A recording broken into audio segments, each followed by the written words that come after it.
Hello everyone, আগের ভিডিওতে তোমাদেরকে দেখিয়েছিলাম কোন লোকেশন থেকে আমরা বাসে উঠেছিলাম সীতাকুণ্ডে যাওয়ার উদ্দেশ্যে কী কী করলাম সব কিছু।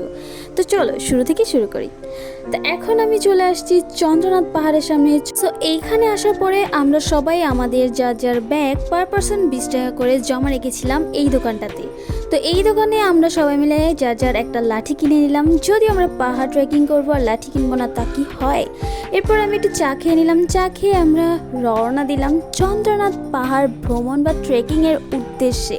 তো ফার্স্টেই হচ্ছে এত বড় একটা মন্দির পড়ে, এই মন্দিরের সিঁড়ি দিয়ে ফিজিক্যালি যারা হচ্ছে এখানকার বাসিন্দা আছে বা যারা হচ্ছে দূর দূরান্ত থেকে পূজা দিতে আসে তারাই হচ্ছে এই সিঁড়ি দিয়ে ওঠে। তো আমরা সবাই মিলে চলে গেলাম ওই সাইডের ট্রেকিংয়ের রাস্তা দিয়ে, আমরা সিঁড়ি দিয়ে উঠিনি। তো এইখানে যাওয়ার পথে এত সুন্দর একটা মিনি ঝর্ণা পড়ে, দেখো অনেক অনেক অনেক সুন্দর লাগছে ভাই। এত মানুষের ভিড় থেকে আমার মনে হচ্ছে যে তাদের আর পরবর্তী ঝর্ণা দেখার কোনো ইচ্ছাই নেই। পাহাড়ের বুকে এই ছোট একটা ঝর্ণা দেখে তাদের মন ভরে গেছে। তো ঝর্ণা দেখতে দেখতে এখন হচ্ছে ঝুম বৃষ্টি নেমে গেছে। এরপর হচ্ছে আমার ফ্রেন্ড আর ফ্রেন্ডের হাজব্যান্ড ওই পাশে যে দাঁড়িয়েছিল, আর এখানে আমার একটা ফ্রেন্ডকে আমি জিজ্ঞাসা করছিলাম যে সিঁড়ি দিয়ে যাবি নাকি হচ্ছে ট্রেকিংয়ের রাস্তা দিয়ে যাবি।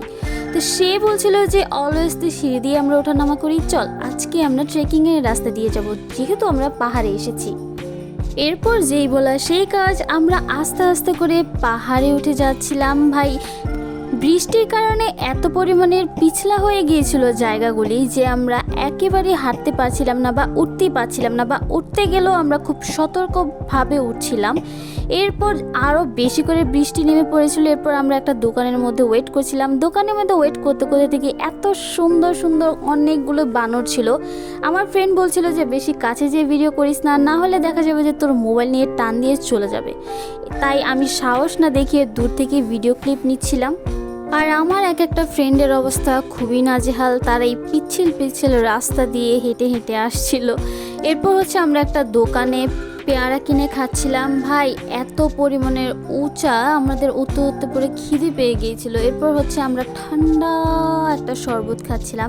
এই শরবতটা দেখতে যেমনই হোক না কেন ভাই এত পরিমাণে মজা ছিল জাস্ট বলার বাহিরে। এরপর আমরা সর্বোচ্চ চূড়ায় চলে আসি পাহাড়ের গাইজ। এইখানে আসার জন্য এত এত এত পরিমাণে ট্রেকিং করা হয়েছিল আমাদের। জাস্ট দেখো ভিউটা দেখো, এত পরিমাণে সুন্দর জাস্ট বলার বাহিরে। এইখানে আসার পর এত কষ্ট করে ট্রেকিং করে যে আমি আসছি আমার একদমই সেটা মাথায় নাই। এইখানে দেখো আমরা সবাই কত পরিমাণে হ্যাপি, মানে এইখানে ভাই এত পরিমাণে মানুষ জাস্ট বলার বাহিরে। এই জাস্ট ভিউটা দেখো, পাহাড়ের উপর থেকে এত সুন্দর লাগছে, মানে দুনিয়াটাকে কি বলবো। আর সেদিন ছিল মেঘলা আকাশ, এই কারণে হচ্ছে ভিউটা আরও বেশি পরিমাণে সুন্দর ছিল। ওই যে দেখো নিচে একটা মন্দির দেখা যাচ্ছে, ওইটা হচ্ছে সেকেন্ড মন্দির। ওইখান থেকে আমরা এই লাস্ট যে উঁচা মন্দিরটা আছে এইখানে চলে আসছি। তো এরপর হচ্ছে আমরা সবাই নেমে যাচ্ছিলাম অনেকক্ষণ থেকে।